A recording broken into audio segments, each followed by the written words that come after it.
மாணவி வன்கொடுமை சம்பவத்தை கண்டித்து நடைபெற்று வந்த இந்திய மாணவர் சங்கத்தினர் போராட்டம் தற்காலிகமாக கைவிடப்பட்டது.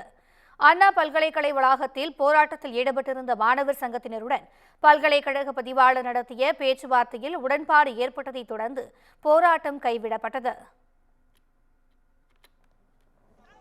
அண்ணா பல்கலைக்கழகத்தில் மாணவி ஒருவர் பாலியல் பலாத்காரம் செய்யப்பட்டிருக்கின்ற செய்தி அறிந்து இந்திய மாணவர் சங்கம் இன்றைய தினம் அண்ணா பல்கலைக்கழகத்தை முற்றுகையிட்டு விளக்கம் கேட்டு போராட்டம் என்பது நடத்தினோம்.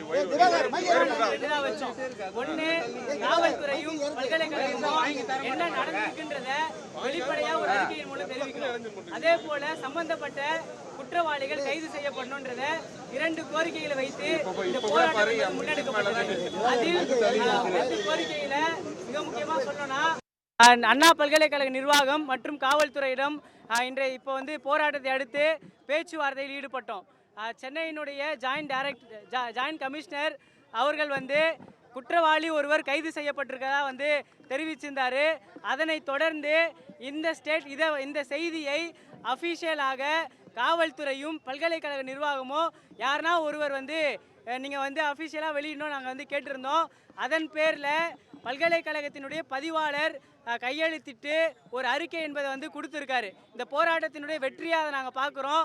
அந்த அறிக்கையில் மாணவி ஒருவர் பாலியல் பலாத்காரத்துக்கு உள்ளாகியிருக்காரு. அவர் சம்பந்தப்பட்ட காவல் நிலையத்தில் புகார் என்பது அளித்திருக்காங்க. அதே போல் பல்கலைக்கழகத்தினுடைய உட்புகார் கமிட்டி ICC கமிட்டியில் கம்ப்ளைண்ட் பண்ணியிருக்காங்க. அதனைத் தொடர்ந்து அவர்களுக்கு ஏற்பட்ட சம்பவத்திற்கான குற்றவாளிகள் விரைவில் கைது செய்யப்படுவாங்க.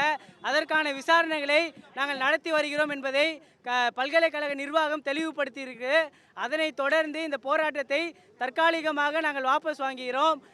குற்றவாளிகள் முறையாக விசாரித்து கைது செய்யப்படவில்லைன்னு சொன்னால் இந்த போராட்டத்தை தமிழகம் முழுவதும் தீவிரமாக இந்திய மாணவர் சங்கமும் அனைத்து இந்திய ஜனநாயக மாதர் சங்கம் முன்னெடுப்போன்றதை இதன் மூலம் தெளிவுபடுத்துகிறோம்.